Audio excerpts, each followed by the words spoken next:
What if I told you that some of Hollywood's most brilliant minds were never celebrated simply because they showed up too early? Behind the glitz and timeless faces, there were actors, directors, and visionaries whose ideas didn't just push boundaries, they outran them.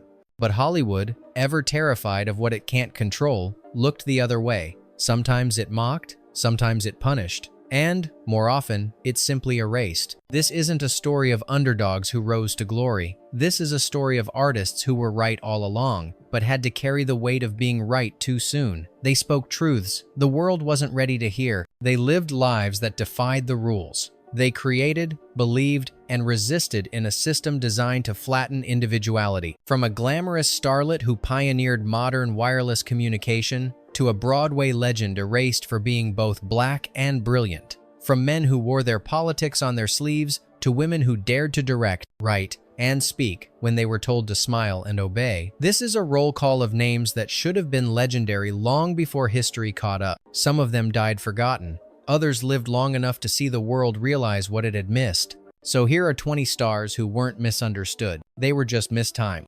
Fact has shown Hedy Lamarr, the beauty who invented the future.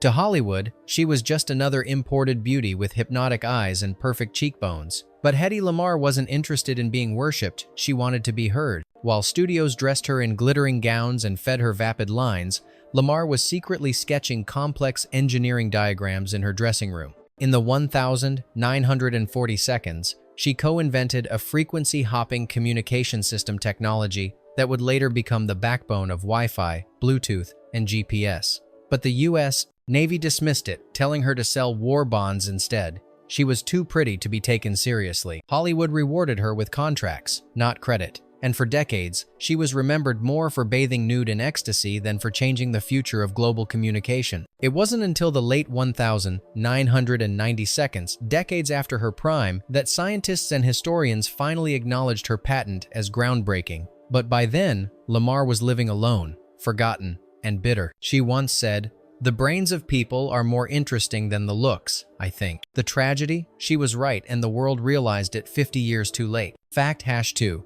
Montgomery Clift, the tragedy of the first true method actor. Before Brando made it fashionable and De Niro made it mythic, Montgomery Clift was already doing it, living every line, inhabiting every silence. In the late 1,940 seconds, Clift shattered Hollywood norms with a kind of performance that felt too raw, too human, too fragile. While other leading men strutted, Clift ached. He made pain beautiful, vulnerability masculine, and silence devastating. Critics didn't know what to do with him, directors couldn't control him, and audiences weren't ready. He refused studio grooming, turned down macho roles, lived his truth in coded silence, an open secret in a town that required denial as currency. After a near-fatal car crash disfigured his face, Clift refused to hide. Instead, he acted through the pain, letting the camera capture what Hollywood wanted to crop out. Some say he destroyed himself. Others say Hollywood broke him. But what's certain is this: without Montgomery Clift, there would be no Brando, no Pacino, no Daniel Day-Lewis. He was the prototype too sensitive for his time, too honest for the screen, too early to be revered. And yet, he made every tortured second count. Fact #3. Anna May Wong, the star who refused to stay silent. She should have been a household name. She had the poise of Garbo, the sharpness of Hepburn, and the eyes that held 1,000 untold stories. But Anna May Wong was born the wrong ethnicity for Hollywood's golden pedestal. In the 1,920 seconds and 30 seconds, she dazzled in films like Shanghai Express, yet was repeatedly cast as the exotic villain, the seductive other, the tragic lotus flower. When The Good Earth, a film about Chinese farmers, was produced, Wong auditioned, only to be told she was too Chinese for the lead. The role went to a white actress in yellowface. Wong did the unthinkable. She spoke out. Loudly, publicly. She traveled to Europe and made films in Germany, where she was treated with more respect. She returned to America not as a submissive starlet, but as an icon of resistance. Still, Hollywood never forgave her for breaking the rules. She was offered crumbs, not crowns. Today, she's finally on US currency, a belated honor that would have meant more when she was still fighting for dignity, not legacy. Anna May Wong didn't just open doors, she banged on them until they cracked. But Hollywood only listened when the echoes became too loud to ignore. Fact #4. Ida Lupino, the woman who dared to direct. While Hollywood's leading ladies were being trained to cry on cue and pose for studio photographers, Ida Lupino was quietly rewriting the rules. An acclaimed actress in the 1,940 seconds, Lupino stunned the industry when she turned her back on stardom to step behind the camera at a time when women directors were virtually non-existent. She co-founded an independent production company, wrote scripts, directed controversial films, and tackled topics that the studios wouldn't touch: sexual assault, bigamy, mental illness. When asked why she focused on such taboo subjects, she replied simply, "Because someone had to." Studios scoffed. Executives called her difficult. Male directors dismissed her work as emotional. But she kept filming, often on shoestring budgets, often in secret, often with more guts than permission. It would take more than 70 years for the industry to recognize her as a pioneer. Today, she's hailed as the godmother of indie cinema. Ida Lupino didn't wait for permission to create. She just created. And the industry is still catching up. Fact #5. Eartha Kitt. The voice that made presidents uncomfortable. Eartha Kitt purred like no one else. Her voice could seduce a room and slice through hypocrisy in the same breath. She was a Broadway star, a singer of uncommon precision, and the most memorable Catwoman the 1,960 seconds ever knew. But in 1968, at a White House luncheon hosted by Lady Bird Johnson, Kitt made a fatal choice. She told the truth. When asked about the Vietnam War, she openly criticized U.S. involvement and said it was destroying the soul of America's youth. The room fell silent. The punishment was swift. The CIA opened a file on her. Bookings vanished. She was blacklisted from Hollywood and Broadway almost overnight. One comment, one moral stance cost her a decade of visibility. She moved to Europe, performed in French, sang in German, and waited for America to grow up. It eventually did. Decades later, Kitt returned, older but unbroken. She became a cult icon. Her defiance now seen as bravery. But the irony remains. It took a nation 30 years to admit that maybe the woman with the velvet voice was right all along. Fact #6. Paul Robeson. The Renaissance man America tried to erase. He was an actor, a singer, an athlete, a lawyer, and an intellectual. Paul Robeson wasn't just talented, he was seismic. He shook the stage and shattered expectations. But he was also political. And in mid-century America, that was a sin far greater than any scandal. Robeson used his fame to speak out against racism, colonialism, and fascism. He praised the Soviet Union's anti-racist rhetoric. He questioned the moral hypocrisy of America abroad, and he refused to stay silent, even as the blacklist swallowed his peers. For this, his passport was revoked, concert halls closed, films were pulled, his name was scrubbed from textbooks and public memory. At the height of his fame, he was rendered invisible. Only in recent years has his voice returned to the conversation. Museums name halls after him, actors cite him as influence. But few grasp the cost of what he endured. Paul Robeson didn't fall from grace. He was pushed because he demanded a better world, decades before it existed. Fact #7. Marlene Dietrich, too modern for her century. In a town built on fantasies, Marlene Dietrich became her own invention. She wore men's suits to black tie galas, kissed women on camera, and turned sexual ambiguity into high art, while most of Hollywood still clung to the illusion of moral decency. In the 1,930 seconds and 40 seconds, she wasn't just androgynous, she was defiant. Her entire image challenged the rigid gender codes of the era. She openly mocked Nazi ideology, rejected German propaganda offers, and became one of the first major stars to entertain Allied troops on the front lines. That patriotism didn't buy her safety. Behind closed doors, studios grew wary of her politics, her sexuality, her refusal to conform. She faded from the spotlight not because she lost her spark, but because the industry ran out of categories to fit her in. Decades later, icons like Bowie, Madonna, and Tilda Swinton would cite her as inspiration. Gender fluidity became art, and the world finally understood what Dietrich had been trying to say all along. But by then, she had already walked away, too modern for her century, too timeless to be forgotten. Fact #8. Rita Moreno, the talent they tried to box in. She won an Oscar, an Emmy, a Grammy, and a Tony, making her one of the very first EGOT winners in history. But even with those accolades, Rita Moreno couldn't escape the labels. In West Side Story 1961, she gave a searing performance that electrified audiences. But instead of opening doors, Hollywood typecast her further as the fiery Latina, the Spitfire, the ethnic beauty. She was offered role after role of maids, dancers, and sidekicks, often with fake accents and one-dimensional scripts. She refused. For years, she walked away from film altogether. "I didn't wait 20 years to become a stereotype," she once said. It was a lonely decision, but a principled one. And eventually, history caught up. Moreno returned on her own terms, decades later, as an icon and producer, demanding and finally receiving the respect she always deserved. Rita Moreno didn't just break ceilings. She waited until the house was willing to change. Fact #9. Sal Mineo, the star who lived too honestly. In Rebel Without a Cause, Sal Mineo became the face of troubled youth, aching, confused, magnetic. Off-screen, he was no different. But while Hollywood demanded masks, Mineo lived dangerously close to the truth. Whispers followed him throughout the 50 seconds and 60 seconds. His sexuality, his friends, his reluctance to play the game. He never officially came out, because in that era, doing so meant instant career death. But he also never lied. He lived in quiet defiance, taking roles in experimental theater, directing indie films, supporting young artists on the margins. By the 70 seconds, he was staging a comeback, finally free of the boy next door image. And then he was murdered in an alley, stabbed outside his apartment at age 37. The headlines focused on scandal. The industry moved on, but younger actors, gay, straight, and everything in between, remember. Today, Sal Mineo is seen not as a cautionary tale, but as a pioneer, someone who whispered the truth long before anyone dared to shout it. Fact #0. Dorothy Dandridge, the First and the Forgotten. She made history as the first Black woman nominated for a Best Actress Oscar. For a moment, it seemed Dorothy Dandridge had broken the barrier, but the system never intended to keep it open. After her powerful performance in Carmen Jones, 1954, doors should have flown open. Instead, they slammed shut. Studios offered her demeaning roles or none at all. She refused to play servants, refused to be the tragic Black woman stereotype.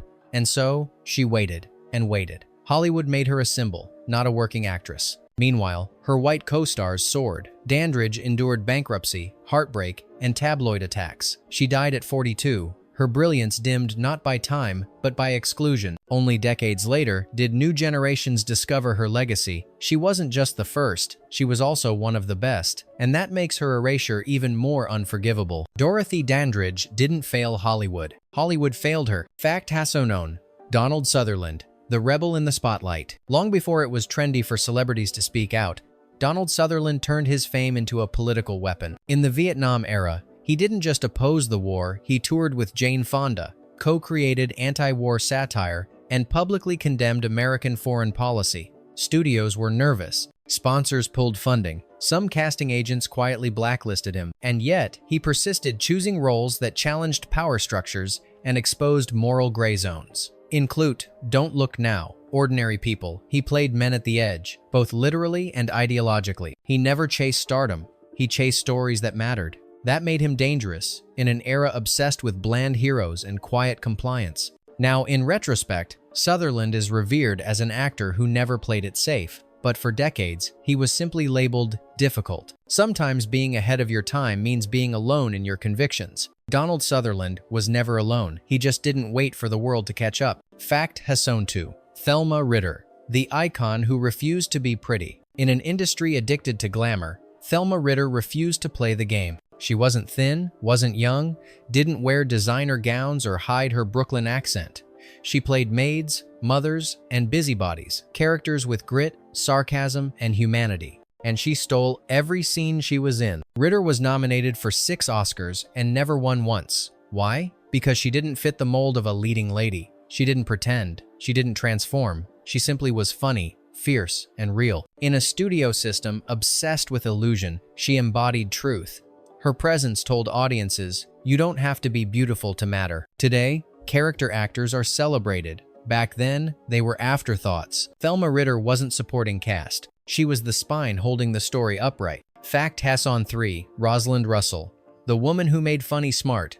In an era when women in comedy were expected to be ditzy, clumsy, or cute, Rosalind Russell redefined what it meant to be funny. She was fast-talking, razor-sharp, and always 2 steps ahead. In His Girl Friday, 1940, she didn't just match Cary Grant's wit, she outpaced him. As Hildy Johnson, she played a woman with ambition, edge, and a voice that refused to be softened for the male ego. Audiences loved her. Studios didn't know what to do with her. They wanted her in romantic dramas. She wanted to shatter stereotypes. Time and again, she chose roles that showed women as clever, self-reliant, unashamed of their minds. It wasn't until decades later that comedy fully opened its arms to women like her. Think Diane Keaton, Tina Fey, Phoebe Waller-Bridge. But Rosalind did it first, when no one had a blueprint. She didn't just earn the laugh, she earned the last word. Fact Hasson 4. John Garfield, the actor who fought the studio system. John Garfield didn't look like a matinee idol. He looked like the street, tough, wounded,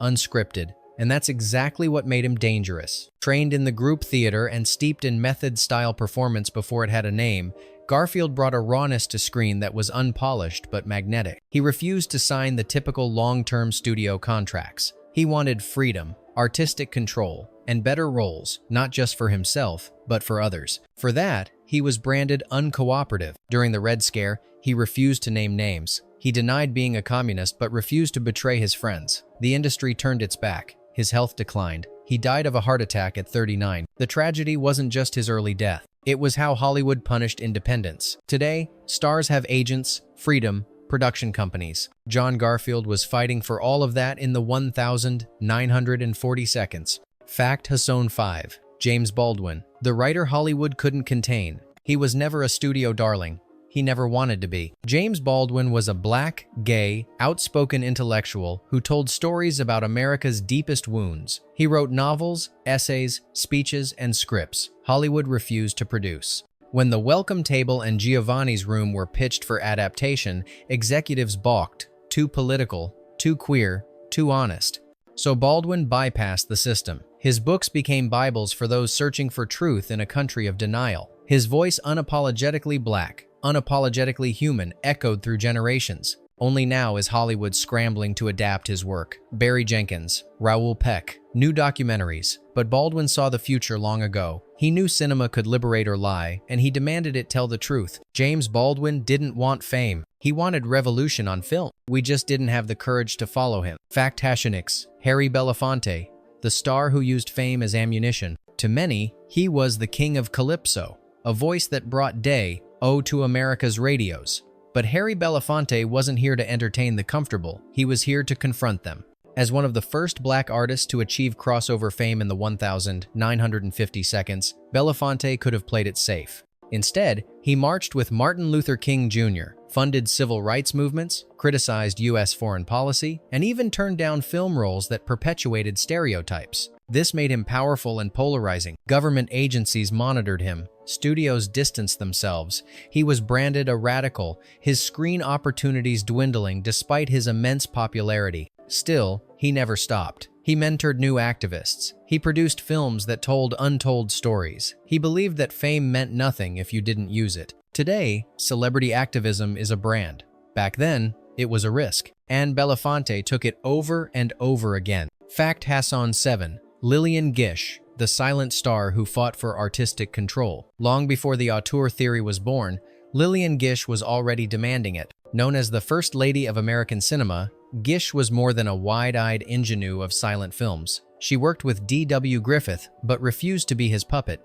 She negotiated contracts, controlled edits, suggested scripts. She believed film was not just entertainment, it was art.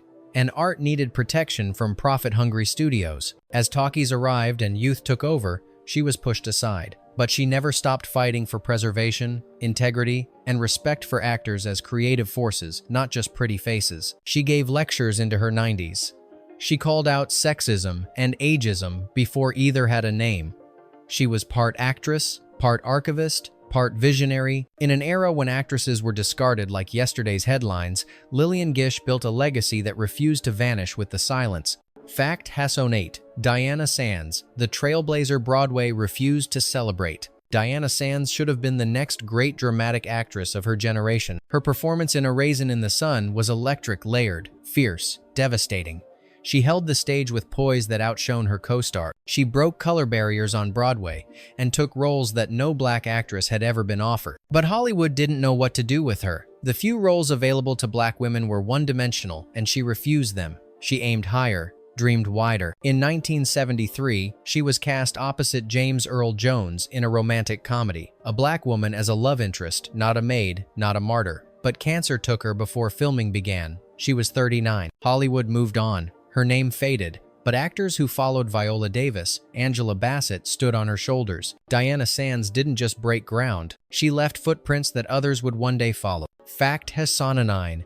Gloria Swanson, the producer who funded herself. Most remember Gloria Swanson as Norma Desmond, the delusional silent star in Sunset Boulevard. But what many forget is that Swanson wasn't acting. She was warning. Before that film became legend, Swanson was already a trailblazer. In the 1,920 seconds, while studios tightly controlled every actor's image, she founded her own production company.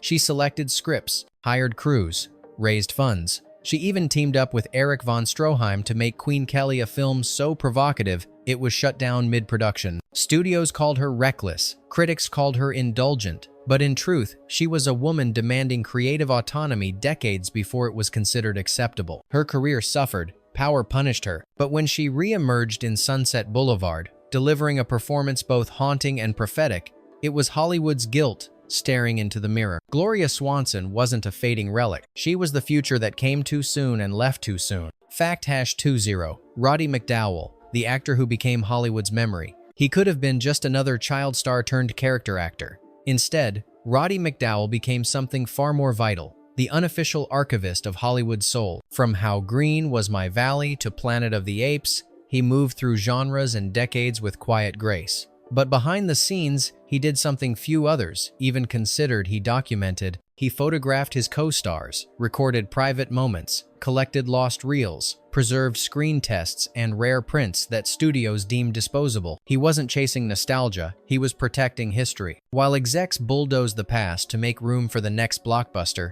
McDowall was building an invisible museum, one frame at a time. Today, many of the most important images and film relics from the Golden Age exist because he kept them, stored them, valued them. Roddy McDowall didn't just act in Hollywood, he saved it from forgetting itself. Bonus fact: Barbara Payton, the cautionary tale they wanted you to forget. She was supposed to be the next big thing, glamorous, blonde, and impossibly magnetic. Barbara Payton had the face of a starlet and the raw edge of a survivor. But she wanted more than to pose. She wanted to live on her own terms. In the early 1,950 seconds, studios adored her looks but hated her defiance. She refused to sign long-term contracts, dated who she pleased, spoke her mind. Her messy love triangle with two actors, one violent, one married, became tabloid poison.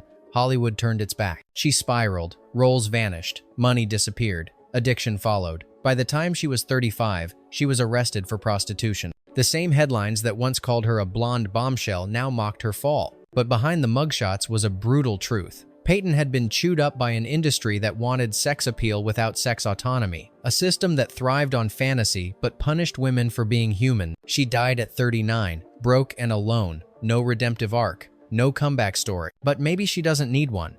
Maybe the point is this: Barbara Payton was never broken. She was honest in a town that demanded lies, and that's what made her dangerous.